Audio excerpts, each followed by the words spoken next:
Hello friends, glad to see you back on my channel MKB English. நாம் போன வீடியோவில் நாம் ரீசெண்டாக செஞ்ச ஆக்ஷனை பற்றி பேசணும் அப்படின்னா அதுக்கு இங்கிலீஷில் எந்த ஸ்ட்ரக்சரை யூஸ் பண்ணணும், அதை எப்படி இங்கிலீஷில் சொல்லணும் அப்படின்னு பார்த்தோம் ஃப்ரெண்ட்ஸ். அது மட்டும் இல்லை, அதை எப்படி நெகட்டிவாக சொல்லணும், எப்படி பாசிட்டிவாக சொல்லணும், எப்படி கொஸ்டினாக கேட்கணும், பாசிட்டிவ் நெகட்டிவ் கொஸ்டின் இதுக்கான சென்டென்ஸ் ஸ்ட்ரக்சர் என்ன, இது எல்லாத்தையுமே நாம் போன வீடியோவில் பார்த்தோம். நான் போன வீடியோவோட முடிவில் என்ன சொல்லியிருந்தேன் அப்படின்னா, இந்த ஸ்ட்ரக்சரை ரீசெண்டாக செஞ்ச ஆக்ஷன்ஸ்க்கு மட்டும் நாம் யூஸ் பண்ணுறது இல்லை, இதை வேறு சில சுச்சுவேஷன்லையும் இந்த சென்டென்ஸ் ஸ்ட்ரக்சரை நாம் யூஸ் பண்ணுவோம் அப்படின்னு சொல்லியிருந்தேன். ஸோ இப்போது அந்த சுச்சுவேஷன்ஸை பற்றி தான் பார்க்க போகிறோம். ஒரு வேலையை நாம் ரீசெண்டாக செஞ்சோம் அப்படின்னா அதை ஹேவ் இல்லை ஹேஸ் ப்ளஸ் V3 சென்டென்ஸ் ஸ்ட்ரக்சரை யூஸ் பண்ணி சொல்லணும் அப்படின்னு பார்த்தோம். இப்போது இதே ஸ்ட்ரக்சரை இன்னும் சில சுச்சுவேஷன்ஸில் கூட நாம் பயன்படுத்தலாம். நான் ஃப்ரான்ஸை சுற்றி பார்த்தேன் அப்படின்னு சொல்கிறோம் இல்லையா, இதை இங்கிலீஷில் I have visited France, I have visited France அப்படின்னு சொல்லணும். உங்களுக்கு ஒரு டவுட் வரலாம், இதை ஏன் ஐ விசிட்டட் ஃப்ரான்ஸ் அப்படின்னு சொல்லக்கூடாது? ஏன்னா விசிட் பண்ணுறது முடிஞ்சு போச்சு இல்லையா, முடிஞ்சு போச்சு அப்படின்னா நாம் ஐ விசிட்டட் ஃப்ரான்ஸ் அப்படின்னு தானே சொல்லணும் அப்படின்னு நீங்கள் கேட்கலாம். நீங்கள் ஐ விசிட்டட் ஃப்ரான்ஸ் அப்படின்னு சொன்னீங்கன்னா கண்டிப்பாக நீங்கள் டைமை ஸ்பெசிஃபிக்காக சொல்லணும். அப்படி ஸ்பெசிஃபிக்காக டைமை சொல்லலை அப்படின்னா ஐ ஹாவ் விசிட்டட் அப்படின்னு தான் சொல்லணும். அது என்ன ஸ்பெசிஃபிக் டைம் அப்படின்னு கேட்குறீங்களா? இப்போது எஸ்டர்டே, அதாவது நேற்றைக்கு, ஒரு மாதத்துக்கு முன்னாடி, இப்படி டைமை நாம் குறிப்பிட்டு சொன்னோம் அப்படின்னா தான் நாம் விசிட்டட் அப்படின்னு சொல்லணும். இங்கே நான் எந்த டைமையுமே சொல்லலை, நான் ஃப்ரான்ஸை விசிட் பண்ணேன் அப்படின்னு தான் சொல்கிறேன். எப்போ விசிட் பண்ணேன் அப்படின்றத நான் சொல்லவே இல்லை. இந்த மாதிரி டைமை கொடுத்துட்டு, அதாவது நேற்றைக்கு இல்லை ஒரு மாதத்துக்கு முன்னாடி, ஒரு வாரத்துக்கு முன்னாடி, 1 இயருக்கு முன்னாடி அப்படின்னு நான் டைமை கொடுத்தா தான் ஐ விசிட்டட் ஃப்ரான்ஸ் அப்படின்னு சொல்லணும். இப்போது டைமே கொடுக்காம சொல்கிறேன் அப்படின்னா ஐ ஹாவ் விசிட்டட் ஃப்ரான்ஸ் அப்படின்னு தான் சொல்லணும். நான் ஃப்ரான்ஸை விசிட் பண்ணேன், ஐ ஹாவ் விசிட்டட் ஃப்ரான்ஸ். நான் ஃப்ரான்ஸை லாஸ்ட் மந்த் விசிட் பண்ணேன், I visited France last month, I visited France last month.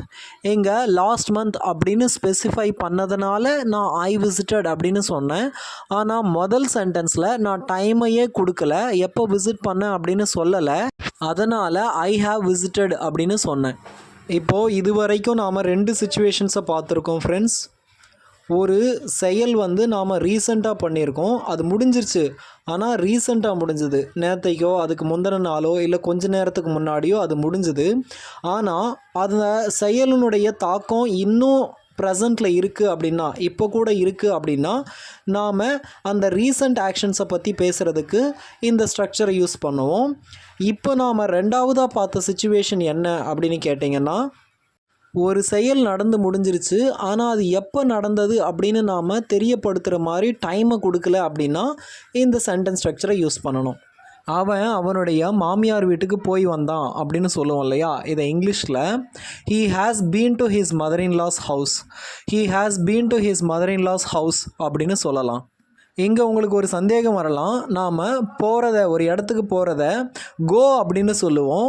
இந்த ஸ்ட்ரக்சர் படி, அதாவது have or has plus V3 structure படி கான் அப்படி தானே வரணும்.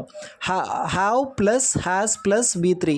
இங்கே கோவோட V3 கான் அப்படின்னா ஹீ ஹேஸ் கான் அப்படின்னு தானே சொல்லணும். நீங்கள் ஏன் he has been to his mother in law's house அப்படின்னு சொல்கிறீங்க அப்படின்னு கேட்கலாம்.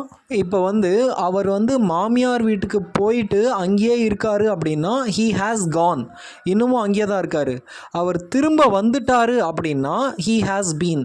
மாமியார் வீட்டுக்கு போயிட்டாரு, ஹீ ஹாஸ் கான். போயிட்டு திரும்ப வந்துட்டாரு, he has been. He has been to his mother in law's house அப்படின்னு சொல்லலாம். இதுதான் ஃப்ரெண்ட்ஸ் ஹீ ஹாஸ் கானுக்கும் ஹீ ஹாஸ் பீனுக்கும் இருக்கிற வித்தியாசம்.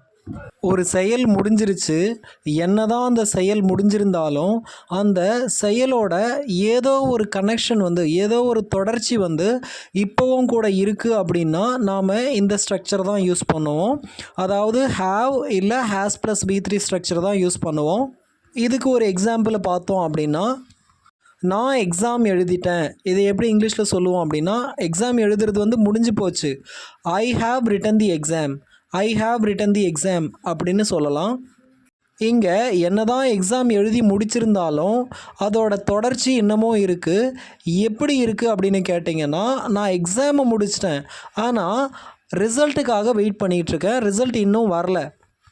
அப்போ நான் ஐ ரோட் தி எக்ஸாம் அப்படின்னு சொல்ல முடியாது, I have written the exam அப்படின்னு தான் சொல்லணும். என்னதான் எக்ஸாம் எழுதுகிற அந்த வேலை, அந்த ஆக்ஷன் வந்து முடிஞ்சு போயிருந்தாலும் ரிசல்ட் இன்னும் வரலை அப்படின்றதுனால அந்த ஆக்ஷனோட தொடர்ச்சி கண்டினியூவேஷன் இன்னமும் இருக்குது, ப்ரெசண்ட்லேயும் இருக்குது அப்படின்றதுனால நாம் I have written the exam அப்படின்னு தான் சொல்லணும்.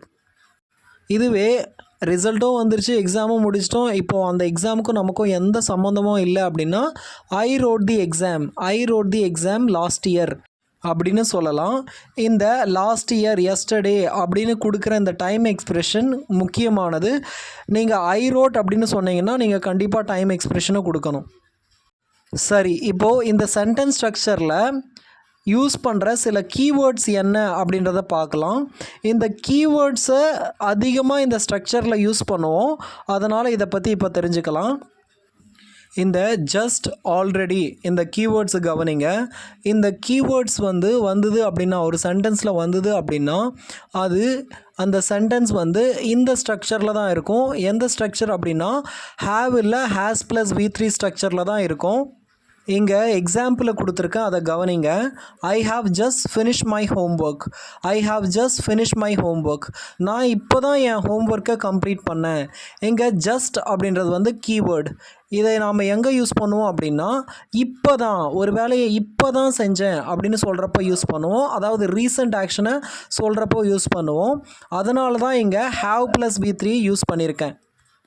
நீங்கள் இந்த ஐக்கு அடுத்து ஹாவ் வந்திருக்கிறத கவனிக்கலாம். அதுக்கு அடுத்து ஃபினிஷ்ட், ஹாவ் ஃபினிஷ்ட்.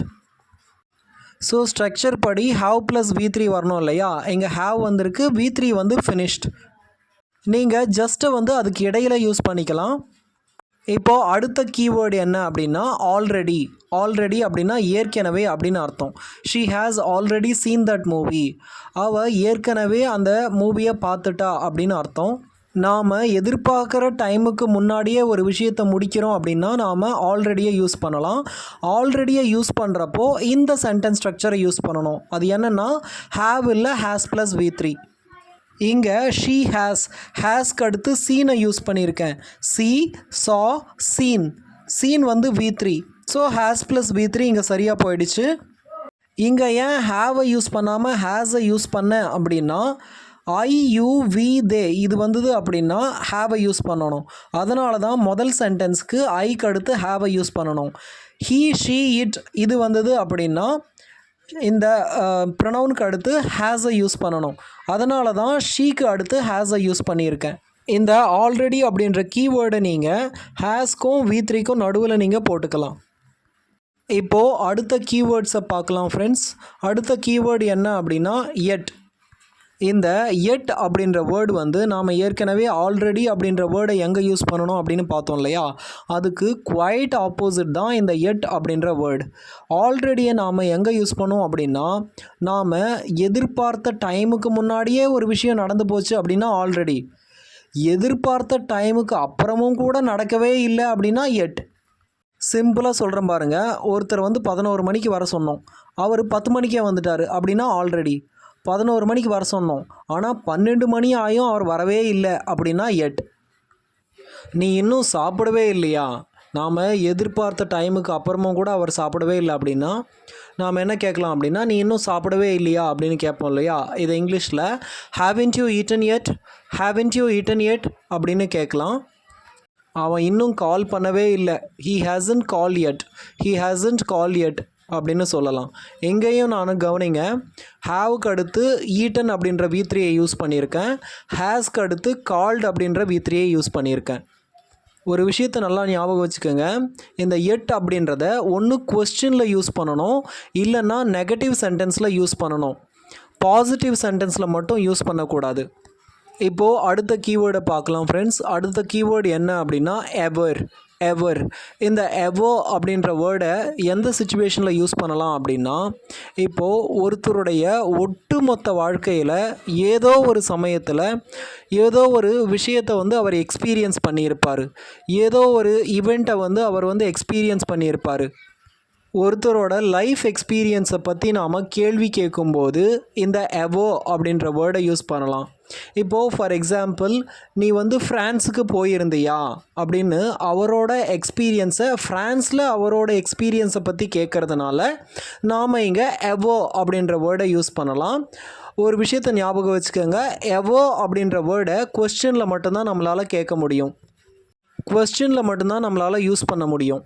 நீங்கள் எப்போயாவது வெளிநாட்டுக்கு போயிருக்கீங்களா அப்படின்னு கேட்போம் இல்லையா, இதை have you ever travelled abroad, have you ever travelled abroad அப்படின்னு கேட்கலாம். இங்கேயும் நான் அந்த ஸ்ட்ரக்சர் அப்படியே ஃபாலோ பண்ணியிருக்கேன் பாருங்கள். ஹாவ் கேள்வியாக இருக்கிறதுனால முதல்ல ஹாவை யூஸ் பண்ணணும். ஸோ ஹாவுக்கு அடுத்து V3 யூஸ் பண்ணியிருக்கேன்.